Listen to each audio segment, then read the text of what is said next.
Renukaswamy mobile switch off ಬಗ್ಗೆ ವಿಚಾರಣೆಯನ್ನ ಮಾಡಲಾಗ್ತಿದೆ. ಬೆಳಗ್ಗೆ 10:30ಕ್ಕೆ ತಾಯಿಗೆ ಫೋನ್ ಮಾಡಿದ್ದ ರೇಣುಕಾಸ್ವಾಮಿ ಅವನ ಮೊಬೈಲ್ 7 ಗಂಟೆಯಿಂದ ಸ್ವಿಚ್ ಆಫ್ ಆಗಿದೆ. ಸಂಜೆ 7 ಗಂಟೆಯ ಬಳಿಕ ಮೊಬೈಲ್ ಸ್ವಿಚ್ ಆಫ್ ಆಗಿತ್ತು. ನಾನೇ ಅವರಿಗೆ ಫೋನ್ ಮಾಡಿದ್ದೆ ಅಂತ ತಾಯಿ ಹೇಳ್ತಾ ಇದ್ದಾರೆ. ನಿಮ್ಮ ಸೊಸೆ ಕೂಡ ಮಗನಿಗೆ ಫೋನ್ ಮಾಡಿದ್ರಾ? ಅವ್ರು ಫೋನ್ ಮಾಡಿದ್ರು ಅನ್ನೋದಕ್ಕೆ ರೆಕಾರ್ಡ್ ಆಗಿದೆಯಲ್ಲ. ಈ ವಿಚಾರವಾಗಿ ರೇಣುಕಾ ತಾಯಿಯವರನ್ನ ಪ್ರಶ್ನೆ ಮಾಡಿದಕ್ಕೆ ಇಲ್ಲ, ನಮ್ಮ ಸೊಸೆ ಫೋನ್ ಮಾಡಿಲ್ಲ ಅನ್ನುವಂತಹ ವಿಷಯವನ್ನ ಅವರು ಹೇಳಿದ್ದಾರೆ. ಇಲ್ಲ, ನಿಮ್ಮ ಸೊಸೆ ಫೋನ್ ಮೊಬೈಲ್ ಪರಿಶೀಲನೆ ಮಾಡಲಾಗಿದೆ. ದಿನಾಂಕ 8ನೇ ತಾರೀಕು 6ನೇ ತಿಂಗಳು ಪರಿಶೀಲನೆ ಮಾಡಿದ್ದಾರೆ. 8ನೇ ತಾರೀಕು 6ನೇ ತಿಂಗಳು ಪೊಲೀಸರು ಬಂದೇ ಇಲ್ಲ ಅನ್ನುವಂಥ ಹೇಳಿಕೆಯನ್ನ ಈ ಸಂದರ್ಭದಲ್ಲಿ ರೇಣುಕಾ ತಾಯಿಯವರು ಕೊಟ್ಟಿದ್ದಾರೆ. ಅಂದರೆ ಇವರ ಸ್ಟೇಟ್ಮೆಂಟ್ ಯಾವತ್ತು ದಾಖಲಾಯಿತು, ಪೊಲೀಸ್ ಯಾವತ್ತು ಸ್ಟೇಟ್ಮೆಂಟ್ ಪಡ್ಕೊಂಡ್ರು ಅನ್ನೋದನ್ನ ಈಗಾಗಲೇ ಹೇಳಲಾಗಿದೆ. ಆದರೆ ಅವರಿಂದ ವ್ಯಕ್ತ ಆಗಬೇಕಾ ಪ್ರಶ್ನೆಗಳಿಗೆ ಉತ್ತರ. ಇನ್ನಷ್ಟು ಮಾಹಿತಿ ಕೊಡ್ತಾರೆ ನಮ್ಮ ಪ್ರತಿನಿಧಿ ನರಸಿಂಹಮೂರ್ತಿ. ಒಂದು ಪ್ರಕರಣದ ತನಿಖೆಯಲ್ಲಿ ಬಹಳ ಇಂಪಾರ್ಟೆಂಟ್ ಆಗುತ್ತಲ್ವಾ, ಫೋನ್ ಕಾಲ್ ಇರಲಿ ಅಥವಾ ದಿನಾಂಕ, ಸಮಯ, ಯಾವ ಸ್ಥಳ ಎಲ್ಲ. ಯಾವತ್ತೂ ಕೂಡ ಕೋರ್ಟ್ ಕಟಕಟೆಯನ್ನು ಎದುರಿಸದೇ ಇದ್ದವರಿಗೆ ಇದು ಯಾವ ರೀತಿ ಚಾಲೆಂಜಿಂಗ್ ಆಗಿದೆ, ಹೇಗೆ ನಿಭಾಯಿಸ್ತಾ ಇದ್ದಾರೆ ಆಕೆ?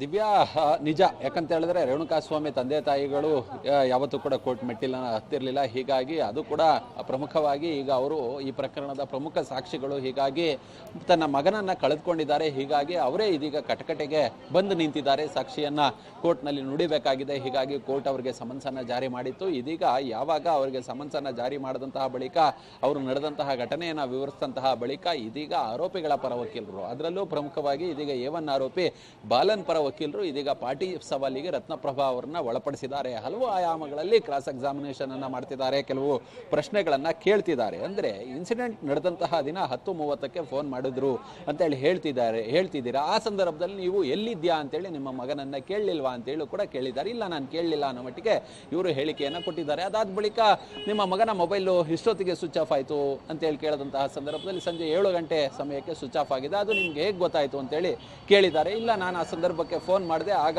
ಸ್ವಿಚ್ ಆಫ್ ಬಂತು.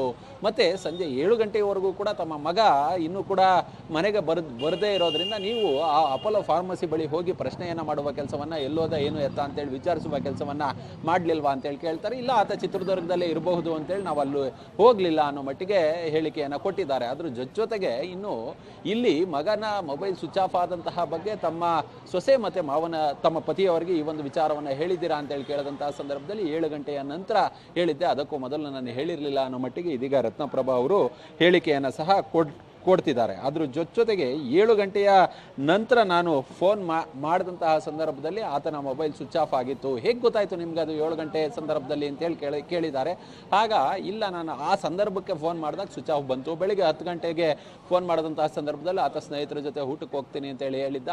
ಹೀಗಾಗಿ ಆತ ಚಿತ್ರದುರ್ಗದಲ್ಲೇ ಇರಬಹುದು ಅನ್ನೋ ಮಟ್ಟಿಗೆ ನಾವು ಭಾವಿಸ್ಕೊಂಡಿದ್ದ ಅನ್ನೋ ಮಟ್ಟಿಗೆ ಇದೀಗ ರತ್ನಪ್ರಭಾ ಅವರು ಸ್ಟೇಟ್ಮೆಂಟನ್ನು ಕೊಡ್ತಿದ್ದಾರೆ. ಈ ಸಂದರ್ಭದಲ್ಲಿ ಆಕ್ಷೇಪವನ್ನು ಸಹ SPP ಪ್ರಸನ್ನ ಕುಮಾರ್ ಅವರು ಎತ್ತಿದ್ದಾರೆ. ಅಂದರೆ ಇಲ್ಲಿ ಪಾರ್ಟಿ ಸವಾಲ್ಗೆ ಒಳಗಾದಂತಹ ವಿಟ್ನೆಸ್ ಯಾರಿದ್ದಾರೆ ಅಂಥವ್ರಿಗೆ ಒಂದಷ್ಟು ಸುಧಾರಿಸ್ಕೊಳ್ಳೋದಕ್ಕೆ ಅವಕಾಶವನ್ನು ಕೊಡಬೇಕು. ನೀವು ಪದೇ ಪದೇ ಈ ರೀತಿಯಾಗಿ ಪುಂಖಾನುಪುಂಖವಾಗಿ ಪ್ರಶ್ನೆಯನ್ನು ಕೇಳ್ತಿದ್ರೆ ಅದು ಅವರಿಗೆ ಉತ್ತರವನ್ನು ನೀಡೋದಕ್ಕೆ ಕಷ್ಟವಾಗುತ್ತೆ. ಹೀಗಾಗಿ ಸುಧಾರಿಸ್ಕೊಳ್ಳೋದಕ್ಕೆ ಅವಕಾಶವನ್ನು ಕೊಡಬೇಕು ಅನ್ನೋ ಮಟ್ಟಿಗೆ ಪ್ರಸನ್ನ ಕುಮಾರ್ ಆಕ್ಷೇಪವನ್ನು ಎತ್ತುತ್ತಾರೆ. ಈ ನಡುವೆ ಇಬ್ಬರ ಮಧ್ಯೆ, ಬಾಲನ್ ಮತ್ತು ಪ್ರಸನ್ನ ಕುಮಾರ್ ಇಬ್ಬರ ಮಧ್ಯೆ ಒಂದಷ್ಟು ವಾಗ್ವಾದಗಳು ಕೂಡ ಕೋರ್ಟ್ ಹಾಲ್ನಲ್ಲಿ ನಡೆದಿದೆ ಅನ್ನೋದು ಗೊತ್ತಾಗ್ತಿದೆ.